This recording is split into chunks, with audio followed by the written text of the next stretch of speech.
things got pretty bad. After it was all said and done, to clear our debts, we walked away from our home. That's a good way to lose money. It's a good way to lose friends. It's a good way to lose in life. Now, you might think that's a sad story. It's actually the best thing that ever happened to us. After losing a 13-property portfolio, Robyn Williams rebuilt herself into a property developer making millions. This episode, we learn Robyn's 5 ways that people lose everything to help you avoid the same painful mistakes. Someone feels that they're sticking their head in the sand.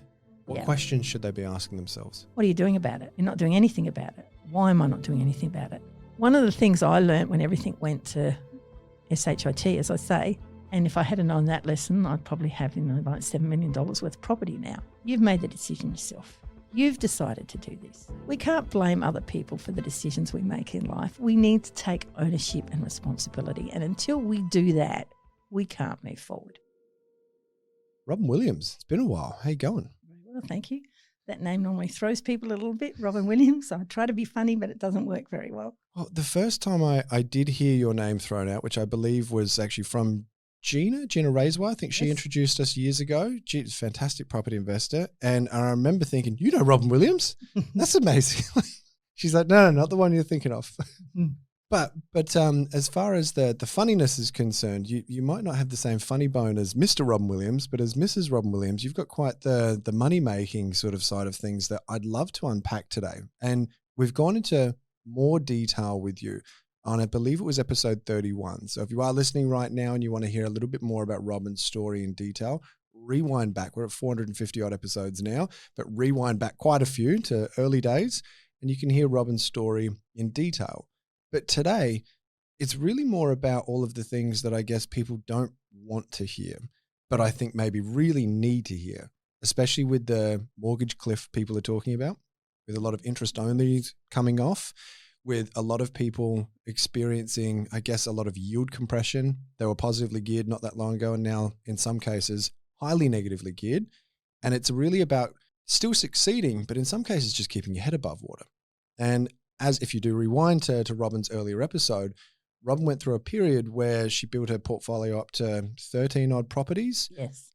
And then everything went backwards quite quickly. Without going into the entire story again, but before we go into the 5 different ways, do you mind sort of giving us a bit of a 30,000 foot overview of, I guess, your story that's led you to here now, Robyn? Sure. Thanks. First of all, thanks for having me, Todd. I love to try and share and contribute, give back to the community just like you are. So thank you for having me on here today. Okay, so my husband and I decided we needed to do something for our old age. Yeah. We were getting older in life. So we thought he got a payout from his company he'd been with for 45 years. They gave him a gold watch and 50K. Classic gold watch story. Yeah, that's right. And we thought we were extremely rich. We had 50K. We could pay off the house and had money left over. So he went to his accountant who said, let's go buy yourself an investment property. Okay. We won't go into how the accountant was wrong because he didn't have a job and all the rest of it, but they were lessons for another day. So we went out and looked at investment properties. So we bought one. We bought one close to home because we understood the market a little bit better. Then I fell in love with the process. And then we went on to use the equity in our home, which was now paid off, to go and purchase a whole lot more.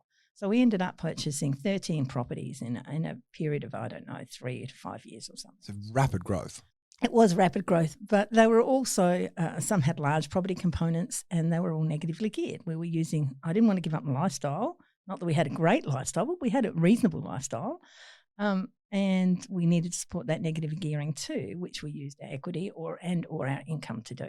Now, that's all well and good, and the property market was going up. At the time, interest rates were like 7.58%. So, a lot of people are complaining now, but we were starting out in this journey with that. This is like mid-noughties, like 2005-ish, or was this earlier? Probably about 2005-ish. 2005, yeah, okay. Yeah. I'm not very good with dates, I've got to confess. Okay. All right. So we bought these properties and we were using the equity in them. We had renovated them, valued up, and to buy more, to get there, to buy all of these properties. That's how we did it. But then, property cyclic, there was, which I know now, so is the availability of credit. Mm-hmm. That's cyclic too. Well, the credit dried up. So even though you've got equity in your property, if you can't access the credit, then how am I going to support the negative gearing, or how am I going to keep going? So things got a little bit dire when we had Certainly some properties with lots of land component and little and a lower rental return. Mm-hmm. Some were units, they weren't so bad. Things got pretty bad. We're at the edge there. Andrew's out earning money. I actually quit my job to try and save our bacon. At the end of the day, I opened up to a whole different way of doing things to try to increase our income. After it was all said and done, to clear our debts, we walked away from our home, which... Like your PPR where you live? PPR. Yeah, we walked away from our home and $150K in cash, and still had a couple of properties that didn't do much for us, which we've sold off eventually. Now, you might think that's a sad story. It's actually the best thing that ever happened to us. I remember in the first episode you and I recorded, and the words that stick in my mind is, I licked my wounds for a few years. Yes. And it sounds like whilst that was darker times to refer back to, it was also the building times of creating you as the person that you are today, and really the recipe for the success that you've been having over the past, what is it now, 10 years that you've been developing for? Yeah, about 10 years. About 10 years, yeah. Okay. So as far as starting in property, everything started very quickly, it built very quickly, but then it also came apart very quickly. Yes, it did. It did. Now there's a much more solid foundation to things, and which I think would be great to talk to you about on a different episode. But the flavor of today is the 5 ways to lose everything. Yeah. And I really wanted to get your take on all of this, and as much or as little detail as you're happy to go into, Robyn, Sure. because not many people are actually comfortable talking about this. So I very much appreciate it. The first one on your list is get your education only from property spruikers. What do you mean by that? Get your education only from property spruikers. There's a lot of education out there. There's a lot of free education out there. There's a lot of education you can pay for. And I've paid for a lot, and I've got a lot of free education. But the one thing we need to realise in life is the person that's giving us the education, what is their motivation? Where are they getting their money from? What keeps them going? Mm-hmm. Okay? I can't name any people, but for instance, there's some people which might claim to sell positive property. However, they're getting their money from commission on property.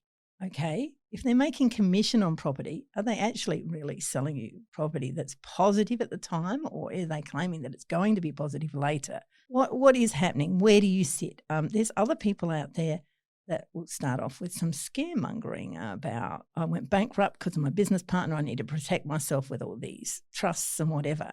Now, sure, I'm not suggesting you shouldn't get trusts. I mean, you need good accounting advice. But when you get all these trusts, are you going through their people, and what's the story there? Are they getting kickbacks from that as well? There's another person that spruiked, a lot of positively gear in mining towns. Mm-hmm. I still know about 10 people that went bankrupt from all of that, because at the end of the day, it's all cyclic, and, you might be on a high for a while. But, if the mining industry stops, or in that instance, I think that mining company just decided, I'm not paying stupid rents of $5,000 a week anymore.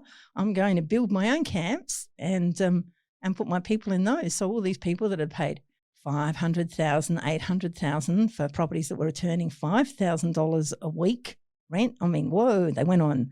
I was envious. I went and looked at these properties in some of these mining towns in Queensland. Mm-hmm. And I looked at them and I looked at the rental returns and everything. I thought, I should do this. I just couldn't do it. My gut just kept saying to me, this is worth $350,000. This is all this Queenslander is worth. I just can't do it.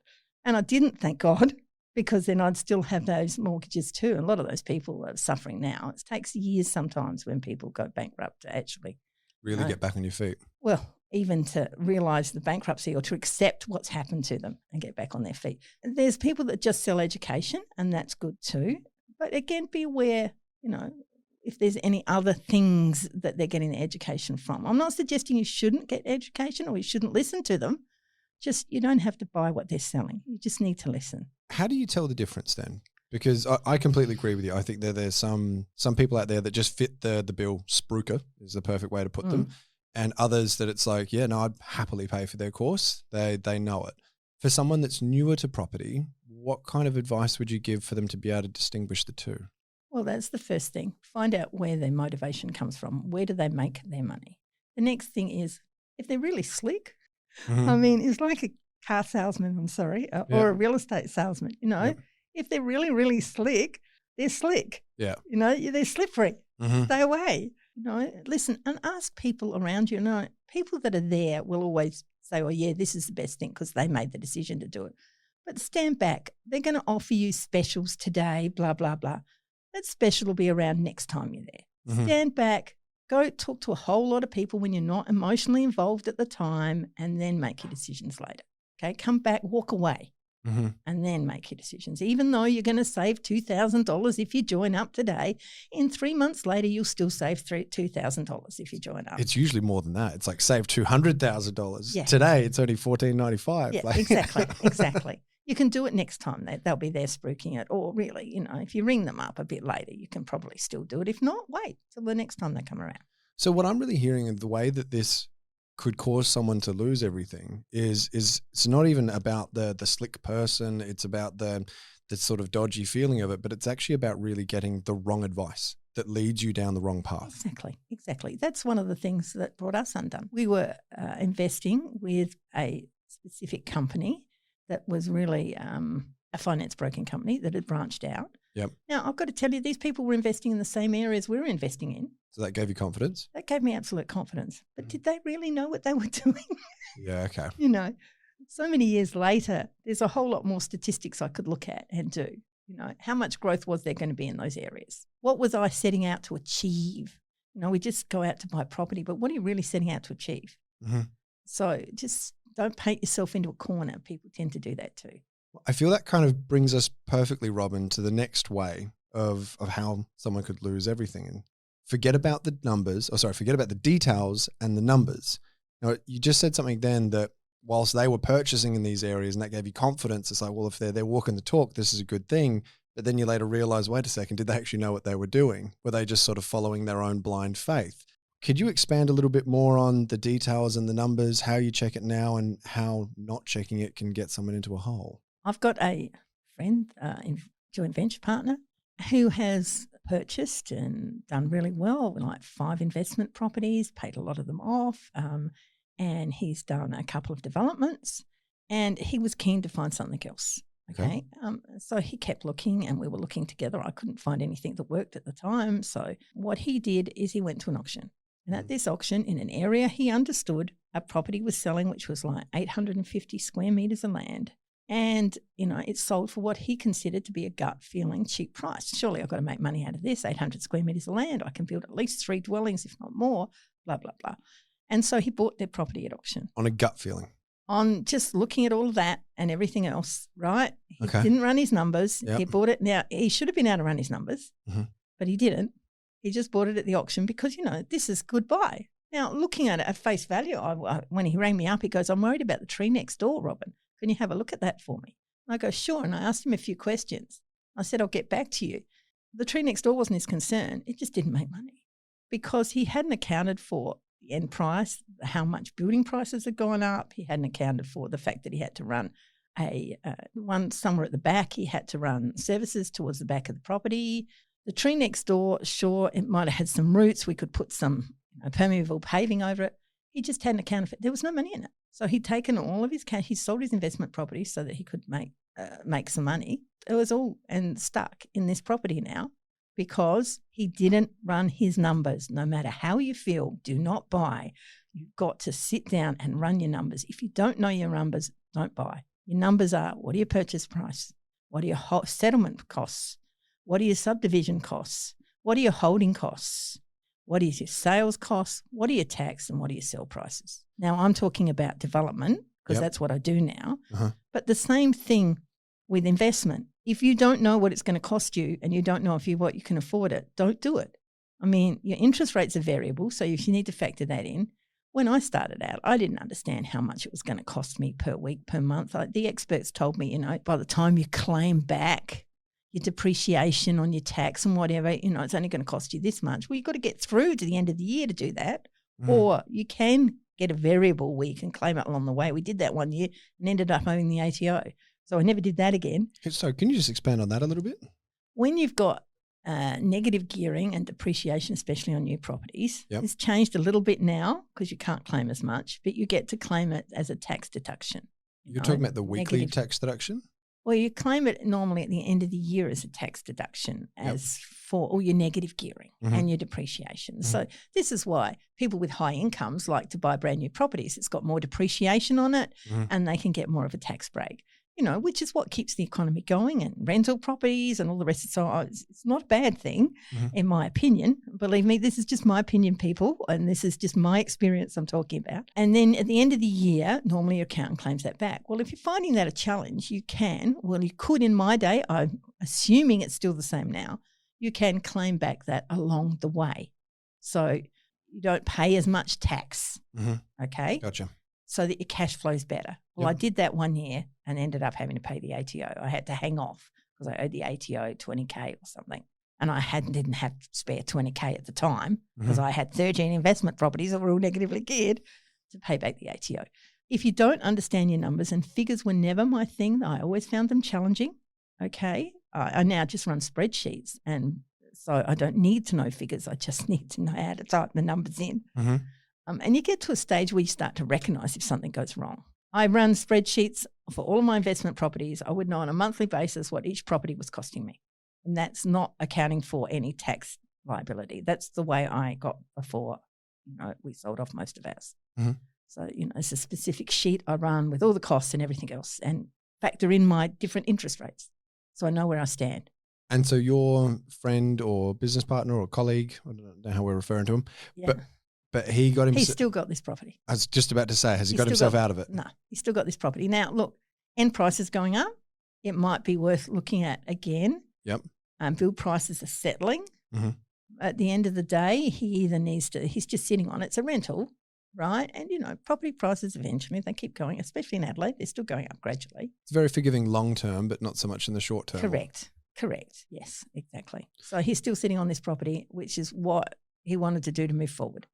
Sometimes when you want to get into property or you want to do a development or something, we all get impatient, especially at the moment when there's not a lot of stock on the market.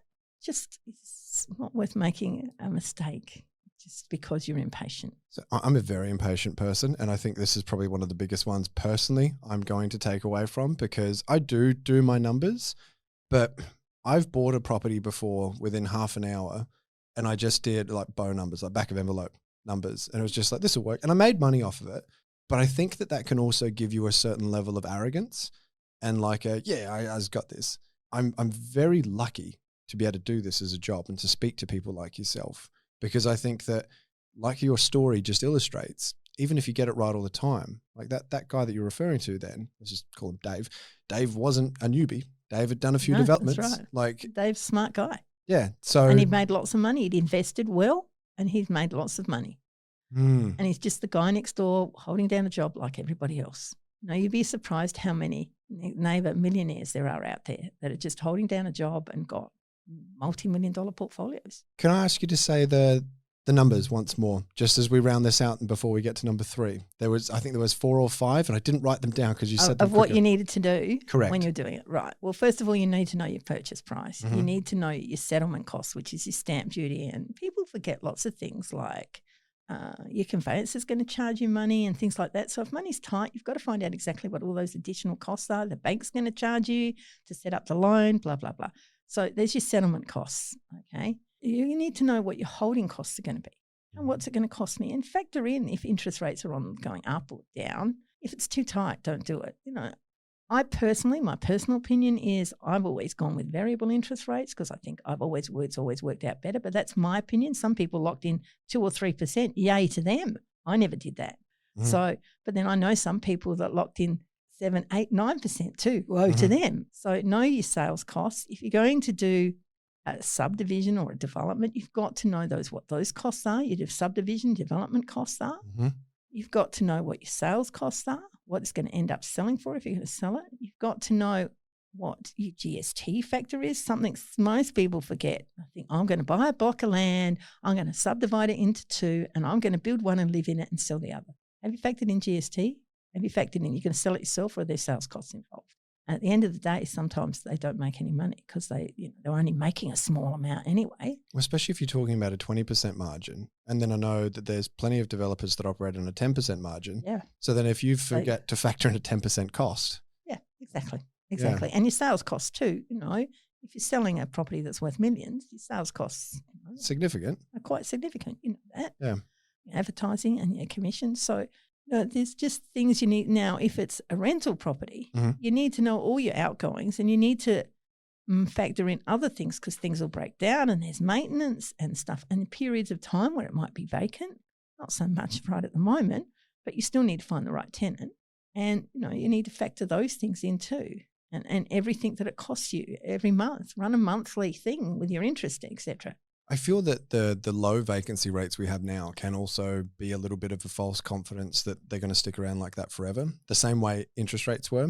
I remember when I was an agent talking to people about finding positively geared properties, and the confidence I'd hear from people of like, oh, of course I'll find a positively geared property. It's like, well, you don't understand. This is normally hard to do. Like it was just easy because we're at emergency interest rates. Yeah. Anything's positively geared at 0% interest. But I kind of feel that the same kind of thing could apply to, what are we at now? Most areas are like 0.2 to 1% vacancy rates. Yes. That's not normal. No, it's not. It's not normal, but there is definitely a shortage out there, and there aren't a lot of houses being built either comparatively. True. So it's all cyclic, as we've said before. It's all cyclic. It's all supply, demand, and availability to money, which is what drives our property market. No, the problem is with everyone and everything else, not you. Yes, exactly. That's a good way to lose money. It's a good way to lose friends. It's a good way to lose in life. Know the problems with everybody else. When I lost our money and we walked away with $150,000, you can do a lot of, they were investing here, and I listened to them. And like these people I said that have invested in mining towns and lost lots of money, you can do a lot of, it's everybody else. At the end of the day, you've made the decision yourself. You've decided to do this. We can't blame other people for the decisions we make in life. We need to take ownership and responsibility. And until we do that, we can't move forward. And that's one of the things when, you talked about my 2 years, I think it was 2 years of licking my wounds and doing, that's one of the things I needed to learn. I needed to take responsibility for what had occurred. It's just a bit like raising children sometimes. You just need to take responsibility, but you need to also accept you are and they are who they are. You are where you are. And we're all on a journey, and things happen for a reason. And there's no point in chewing yourself out because you did something that didn't work out perfectly. There's always a lesson. And if I hadn't lost that money, I would still be working for a living and wouldn't know how to make money. You say there's no point chewing yourself out because there's a lesson, but do you feel that doing that to yourself for the few years is one of the things that's made you? Yeah, you're probably right. Yep. Where's the line between beating yourself up unnecessarily and maybe going through a bit of beating yourself up growth? I don't know that you need to beat yourself up to get growth, okay? I think that's one of the things that holds us back in life is beating ourselves up by telling ourselves, no, it's not good enough, or I didn't do the right thing here, or I didn't do that. I'm not saying you shouldn't take responsibility, but it's occurred. You can't go back in time. I mean, we'd all love a little time machine to go back. You can't go back in time. So it's occurred. You need to just accept what's occurred. And until we accept what's occurred, then we can move forward. But while we're blaming everybody else or looking for other reasons, then the acceptance is not one of them. And acceptance is what we need to do. My son is a wonderful grown-up human being, but as a child, he was a handful. He was always in trouble. Okay, at school he was in trouble, in kindy he was in trouble. He pushes life to the limits. That's who he is. But I needed to accept that's who he is before we could move forward in life. Okay. I could have done a lot of parental blaming. Okay. And I did do that for quite a few years. What have I done wrong? What did we do? Why is he always in trouble? He is who he is, right? Let's just accept who he is. How he got there is really irrelevant because I can't change that. He is who he is. So now we've accepted who you are. How do we deal with this moving forward? Bianca and I are trying for a little one, my wife Bianca, and I've actually been told that recently, that the more of a terrorist your child is, usually it's signs of intelligence. It is. He's doing a PhD, a doctorate. Very much signs of intelligence then. Okay. Yes. Yeah. I don't want that though. I don't want a terrorist child. But my daughter, the exact opposite, and still very academically and very smart. I don't know where they got it from. I think it skipped a generation. My mum was probably one of the smartest people I knew. Yeah, but very well underappreciated in her day. My dad earned reasonable money, but he worked really hard to earn it. He was a very focused individual. Kind of on the note of mum and dad, and it might be mum and dad or it might not, But I wanted to ask you, generally there's someone that influences us in life there might be a positive role model, there might be a negative or whatever. Who was your accountability role model? Who was the one that made you go, oh, wait a second, this is me, not everyone else? I think it's probably a combination of people. I mean, I was a lucky woman. I was raised in a loving family, but I see that I got a lot of my beliefs I had to overcome about money from them. My father was very focused. I had to overcome that too, because, you can't be single driven in life or everything else falls apart. There's no point in having a whole lot of business success if everything you care about comes away behind you. My mum was like to wrap everybody in cotton wool. So if anything, she would have held me back rather than let me. She was so afraid of people getting hurt or failure that she would try to hold you in. So I think I have to thank them for the lessons that they taught me that, that I needed to break away from, perhaps. I mean, I don't quite know how to put that. I mean, great parents, and I wouldn't swap them for anything. They were all lessons to learn, okay? Yeah. As far as other things, I think there's many people. I mean, I spent, like we talked about, 2 years. I spent a long time in those 2 years reading, listening, studying, finding ways to overcome the mindset, the negative mindset or the limiting mindset. Especially, I'm a woman of the 50s, right? It was our job to stay home and be barefoot and pregnant, really. Mm-hmm. That's what I was supposed to be. And I had to break that mold, and I still fight that mold every day. I refuse to do any housework. We have somebody in, or my husband does the housework. Mm-hmm. I still very strongly fight those molds.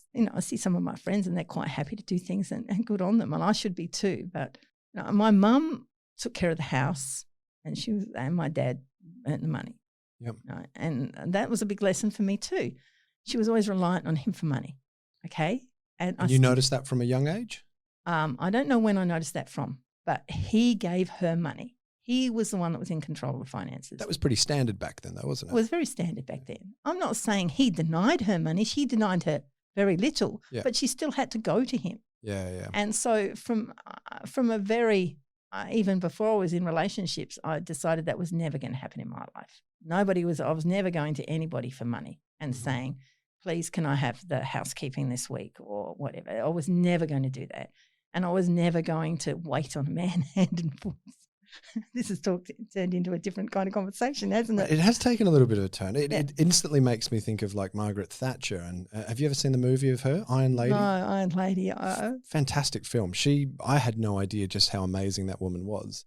But there's one section in it where she's like, I think she marries her husband, he becomes her husband, and makes him promise, though, I'm not going to be a housewife. I'm not just going to be a grocer's daughter. Like I want to be something. There's more to life than walking around barefoot and raising children, as you put it. My husband is a very different person, especially different from his generation. But I'll tell you a little story. We got married. We went on our honeymoon. He goes back to work the first day I get up. He starts work at like 7 a.m. I get up and I cook him the proper breakfast, bacon, eggs, that's the things you do. Yeah. And I put it in front of him. He's smiling. And I said to him, enjoy it, darling, because it's the first and last time it's ever going to happen in this marriage. And it's sure enough, it pretty well was. He supplies most of the breakfasts in our household. Okay. Well, as long as he's happy cooking, I guess. Look, he's a happy man. I've got to say, he's always come along for the ride. He's pretty good for his generation, where, it's still slightly different and it's still different out there. Before we get on to number 4, I wanted to ask you mentioned before that you read a lot of books. Wish I could remember them all. Not all of them, but what do you think is one of the most impactful? Doesn't have to be a favorite, but just one of the first that comes to mind as like this changed things for me. I read a guy, I started off with Tony Robyns. Yeah. I've gone a bit off of him since the Me Too movement. I think we need to be careful when we're listening to people like this. We can take out the things that resonate with us and leave the things that don't. Okay? Everybody's different. You don't have to agree with everything they're saying. Some people might have a different religious idea and you might be highly Christian or something like that, but you can leave that bit out and just listen to the bits that work for you. I can't list them all. I read so many property books too. I said I hate figures. I can remember sitting down reading all about tax to understand property tax. If you don't understand these things, you'll get burned. So I've read a lot of property books, but I've also read a lot of mindset books. These days I tend to listen to a lot of things but it's still important to keep. I have my own mindset coach that I've been with for like 7 years now. It's a woman that I resonated with, and she's changed the way she does things a lot from when we started. But I just do one-on-one coaching with her, and I have my own property coaches too. What I'm taking away from this is if you're wanting to improve that situation, read as many books as you can on mindset. Don't worry if you don't agree with everything someone's saying. If there's sections of, even if it's just 10% of, I had this discussion with someone else recently talking about Jordan Peterson, who's a very polarizing figure. There's some stuff that Jordan says that is incredible. There's other stuff that sets people on fire in a whole different kind of controversial way, but it doesn't mean you have to discount the incredible stuff. Correct. So Correct. I like that. And so if you're in a moment or a time rather than a moment that is maybe a little bit down and you're feeling out, this is the time to really reflect. We all like to wallow when we're in a bad place. We like to stay in this bad place, and it's really hard to get ourselves out. One of the first things I've noticed is a bit of physicality is the first thing to do. So I'm not suggesting, let's say I'm just having a bad day, get up, jump around. But if it's a period of time, make sure you get up and walk or do something that excites you. I've mentioned this to you before. I do this weird thing called shaking, and it's all about releasing energy in your body. That's right, yeah. You know, hey, get up and dance. If you're not a shaker, just put some music on that you like and get up and dance. Physicality is the first thing that helps you get out of that. The next thing you have to do is find something that you resonate with that's positive, whether that's listen to some Google best speeches of all time, best mindset, motivating talks of all time. Do whatever you need to do that helps you. Find something that resonates with you. There's lots of free stuff on the internet. Listen to it day in, day out until you can get your mindset to change. You know, I talk about meditation. I do a lot of meditation. That's one of the best ways to get a lot of rubbish out of your mind. But you can find those little free snippets too that'll motivate you, or just positive frame of mind. Just do a little bit of that. Listen to a guided something or other that might help, and surround yourself with people that are positive and uplifting.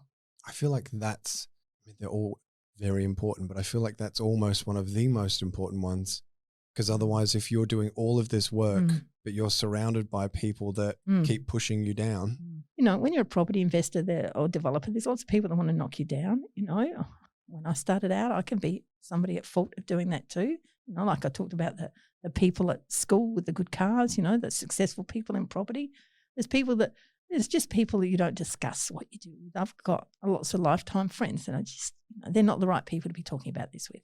You know, this whole mindset thing, they just look at me and think I've come from another world.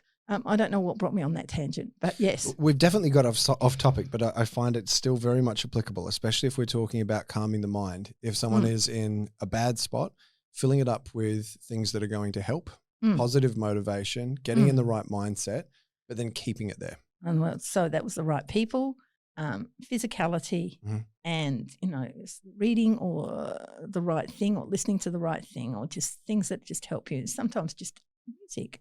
You know, music's a great motivator in life, but don't listen to the blues. Listen to uplifting music, happy music, things that have got positive messages. Sticking your head firmly in the sand. The old ostrich. If I ever think of that, I think of my mother. The world would crumble around my mother and she would stick her head in the sand. If I don't know about it, then it doesn't exist, okay? And property investment, that's like when I didn't quite understand my numbers when I was buying investment properties, you know. What's this costing me? You know, thinking that my money could last forever. When things go wrong, sometimes the easiest thing is just to turn your back and just pretend it's not happening. Now, we don't want to wallow in what's going wrong because we're focusing on the problem. Focusing on a problem will never help us get anywhere. We need to focus on a solution. Just simple fact of shifting that from the problem to the solution, because now there's we're looking for a positive outcome. I quote you another friend of mine. I had another investment friend that built a whole lot of purpose-built multi-lets. She actually converted churches, and she did one very successfully and then moved on to the next one. And getting finance was a little challenging, so she got finance from various people and promised them a whole lot back because she knew she could make a lot of money out of it. Well, thinking that she would just be able to pay them back by refinancing, she hadn't learnt that it was moving into commercial finance, and again, there was a credit crunch and nobody would commercially finance it. So she buried her head in the sand. She literally had this thing and owed everybody all this money, and she just played the ostrich and buried her head in the sand. She was blaming everybody else and not taking ownership or responsibility. Now, you can see what people are doing. You can't change anybody else except yourself, okay? So me I did make a few suggestions, but she didn't follow through. Not only did she bury her head in the sand, but she also had some limiting beliefs about her own worth, and therefore was she worthy of being wealthy, or was she worthy of all of these things? And that's one of the reasons why you might bury your head in the sand, because you've got a whole lot of these limiting beliefs. So you're trying to sabotage yourself subconsciously. It's not a conscious effort, but it's a subconscious effort, because I'm not worthy, I'm not worth enough, I don't know enough, imposter syndrome, all of these reasons that's running in the back of our mind, rather than, okay, here's a problem, let's look for a solution. I know I can find something, it'll work out. In the end of the day, it always works out. It always works out. If you're going to get a lesson about what you need to get for it to work out, fair enough. And my lesson was I need to get my mind in the right place, and I still am working on that. So, what lesson she needed to get was probably about her worth, and then she might have taken action. So if someone feels that they're sticking their head in the sand, how would you really describe they best understand why they're doing it? Because by the sounds of what you just said, then there's several reasons as to why someone might be doing it. What questions should they be asking themselves? Well, I think the first question is to be aware you're sticking your head in the sand. Let's be aware. Are you not doing anything about this situation? Like, you're on a mortgage cliff. That's what we're talking about, people on a mortgage cliff. What are you doing about it? You're not doing anything about it. Why am I not doing anything about it? What could I do about it? How could I help myself come out of this? I'm no expert in the property market at the moment, because I actually don't borrow money. I do investments with other people and they borrow the money. Can you revert to interest-only payments for a period of time? I know that's not going to pay your house off, but it's going to buy you some time while you figure out, should I sell my property? Should I buy something else? Is it going to go up in value? Can you refinance and get a lower rate somewhere else? Because quite often your banks, I'm no expert, but I'm just saying you need to look for a solution or see how you can get out of this. But you need to be aware why you're not. Why am I just sitting here going, oh, this is too hard? Okay. So just ask yourself, once you realise you're not taking action, it is, well, why am I not taking action? And then what action can I take? What's the solution? What do I need to accomplish here? And how am I going to get there? And I guess this kind of comes back to a bit of the mindset side of things as well. Because if your mindset isn't in that place yet, you're probably not going to ask yourself that question. No. Because, and like you said, you don't even know you've got the head in the sand. That's right. I feel like that is probably the best way to lose everything, because you won't even see it coming. You just got sand in your eyes. You've got sand in your eyes. You've got your head buried. You're the ostrich, the absolute ostrich. Yeah. And the shark will come and run you over. And then maybe you might pick yourself up, dust yourself off, maybe. If you surround yourself with the right people, you will. If you've got some practices in place that you're already doing, you probably will. Now, the next one and the last one is possibly the most controversial one. Negative gear as much as you can. Hell yeah, I did it. Negative gear, everything. Let's just buy property, because after all, property goes up every 10 years, doesn't it? I'm waiting for an answer there. No, it doesn't. Okay? It does not. Not all property goes up every 10 years. All right? You need a balanced portfolio. If you can't balance your portfolio, don't buy anything more. That's my lesson as far as how I lost money. Negatively gear as much as you can. Sorry to interrupt. Can you expand on a balanced portfolio for anyone that's a bit newer? Well, a portfolio, it's okay to have some negatively geared property. Okay, if you can support that negatively gearing and it's going to have growth, okay, I wouldn't knock it. I mean, if you're just buying it and it's not going to have any growth, how do you know it's going to have growth? Well, let's look at what's been happening in the area. There's a lot of statistics to go into there. We're going back to lesson or way two, talking about the numbers. Yeah, talk about the numbers, right? If it's going to have some growth, sure. But don't go out and buy another negatively geared property if you're tight. Okay, we need something that's now going to counteract that negatively geared property. It might not grow as much, but maybe I can buy a unit that brings in some money that can help negatively gear this. Maybe I can do something multi-layer. I've still got a property I rent out by the room. Pain in the head and neck. But I rent it out by the room. It's a lot better these days because you get a much better clientele because of the rental market than when I started out, which were people that were really have a lot of other problems, which is why they were renting by the room. These days, people rent by the room because it's just very hard to find a decent rental property. I have full-time working professionals that are renting my room, and I rent slightly under so they don't bother me too much. Can you buy something you can rent by the room? Can you buy something that's more positively geared? You buy something normally in a lower socioeconomic area because you'll get a higher return because you've paid less for it, but it's going to have some more hassles. You need to be prepared for that. You need to balance it out so that if you're losing money here, you're making money there. So at least they're not costing you money. And if I hadn't known that lesson, I'd probably have, like $7 million worth of property now. But if my head's not in the right place, it's still not going to happen. I'm still going to sabotage myself. Okay. So it's not the negative gearing is bad. Not in my opinion. It's about making sure that you're not negative gearing yourself to the hilt. So if something does change in your situation, correct, you're screwed. Yeah. That's right. That's right. If you're costing you money to keep this property all the time and you lose a job or somebody gets sick or COVID comes along and you can't work or something like that, then you're in problems. So wrapping things up, Robyn, I wanted to ask you what your action step is, because I feel that this is very much an episode that some people are going to look at and go like, yeah, I got this. And maybe unfortunately, some people might have their head in the sand a little bit, but I'd say if they've clicked on this episode, they probably don't. They probably are really wanting solutions and answers and moving forward. What's something that they could take the headphones out right now and put into action straight away to make sure that they're not doing anything that is going to be going backwards, or going to make them go backwards, I should say? Well, I think we all need to accept that perhaps sometimes we might go backwards a little bit before we can go forwards. It's like getting fit. Sometimes you have to, you get a bit tired and you have to go a little bit further forward. So what's an action step so that you don't have to go backwards? So we're talking about people that are on a mortgage cliff now. What are we actually? We're talking about life in general. Let's say we're talking about people that are potentially on a mortgage cliff. Well, like I said before, let's focus on your solution. What's your problem? Define what your problem is. Let's spend a little bit of time there, right? It's money. I don't know how I'm going to pay for this, blah, blah, blah. So how am I going to make this happen? Now, when I was on a mortgage cliff, I started renting things out by the room. Now, if it's your own home, have you got a spare room? There's many things you can do.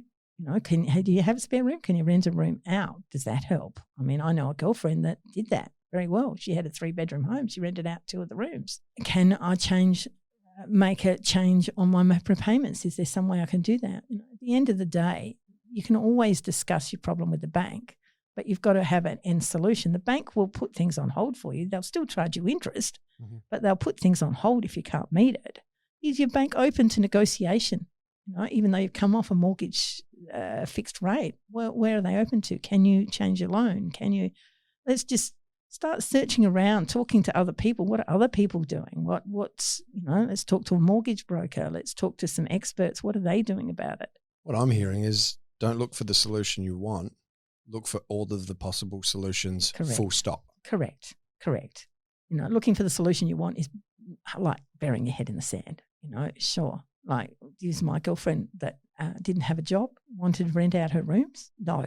Did she want other people in her house? No, but it paid the mortgage.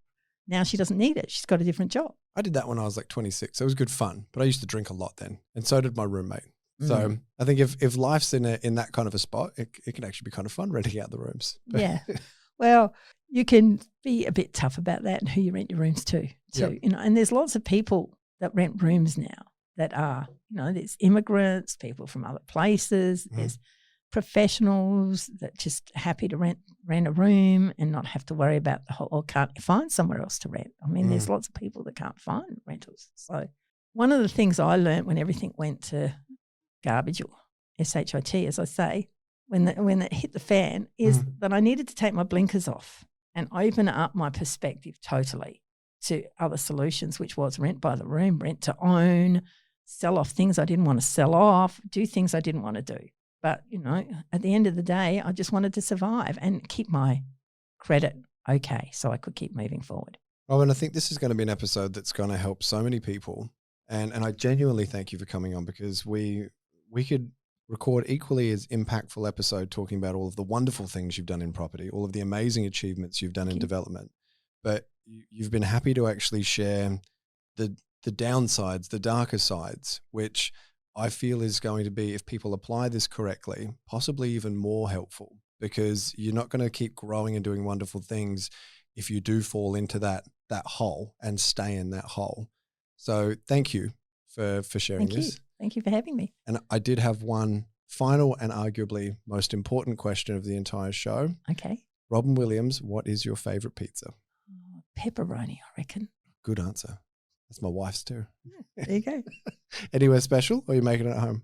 Well, actually, my husband makes a pizza at home, but he doesn't put pepperoni on it. He puts bacon on it, but that's good. Of course, you're not making it after the story you told Correct. before. Yeah. Quite correct.